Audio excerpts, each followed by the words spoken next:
Maybe this is news to you, maybe it's not, but it's pretty common knowledge in Canada that our leader, our Prime Minister, Justin Trudeau, has spent $12,000 a month on groceries.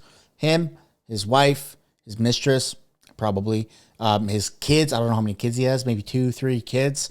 I don't know if that's ever justifiable. $1,200 a month is a little bit more on the reasonable side of things, but still a lot of groceries. But $12,000 a month. Let's see the Conservatives call Justin Trudeau out for that exact same thing, spending $12,000 a month on groceries. Mr. Speaker, last year the average family spent 36% of their income on basic necessities like food, shelter, and clothing. Do you know what percentage was spent on taxes? 43%. That's over $40,000 per household. And this Prime Minister is planning on tripling the carbon tax, further penalizing families to purchase their basic necessities. The Prime Minister is also planning a payroll tax increase on January 1st. Will he recant and offer some relief to struggling Canadian families? The Honourable Deputy Prime Minister. Mr. Speaker, Canadians understand that EI contributions are how they insure themselves in case they lose their jobs. Mr. Harper understood that too, which is why the EI contribution rate was higher in every year he was Prime Minister than it is this year and then it will be next year. Here is what the Globe and Mail had to say about the EI debate we've been having in Parliament. And I quote, the Finance Minister's, quote, math is impeccable. As for the Leader of the Opposition, the Globe and Mail said about his EI claims, quote, his claims are misleading. Honourable Member for Calgary Midnapore.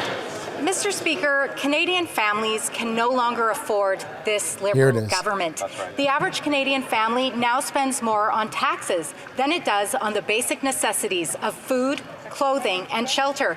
Mr. Speaker, this Prime Minister spent $12,000 of taxpayer money on groceries in a single month when Canadian families are skipping meals to pay their grocery bills. So when will this Prime Minister do the right thing and cancel the January 1st tax increase on Canadians' paychecks? Good question. I believe it's April 1st, the tripling of the carbon tax.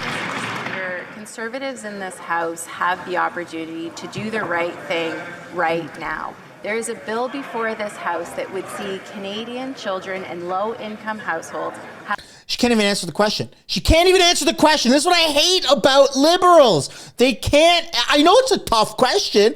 I get it. Answer the question. Stop projecting. This is why nobody takes Canadian politics. This is why nobody takes politics seriously. You politicians are the circus. You guys are who the king pays to just amuse us. Right now, you're amusement. And you know what? I gotta say, sports is more amusing than this. This is absolutely horrible. Like, you seem like you're missing you got a few loose screws in your head for your inability to answer simple questions. It's ridiculous, but also I love it and I'm addicted to it.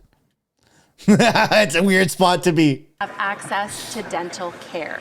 There's a bill before this House that would see low-income renters have access to rental support. Mr. Speaker, on this side, on the government side, we have been there consistently for families since we were elected in 2015. I hope we can count on the Conservatives who claim to care about Canadian families join us in these instances. Thank you, Mr. Speaker. The Honourable Member for York Simcoe. Mr. Speaker, small businesses are being buried under layers of red tape and tax hikes by the Liberals. Take onions. It's now cheaper and easier to import onions from Turkey than buy Canadian. Wow. First, there's that is crazy. Canadian onion exporters face inspection delays and costs, and then there's the carbon tax, which also drives up costs and makes Canadian onions more expensive than those shipped from around the world. The Liberals are making Canada one of the worst places to compete in the global marketplace.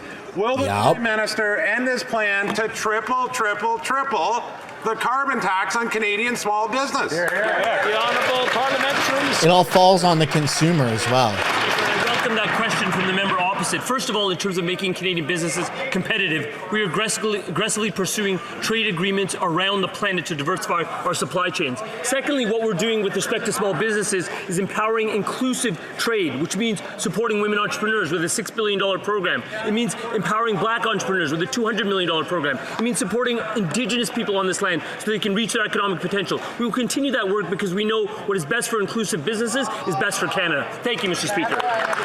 Right.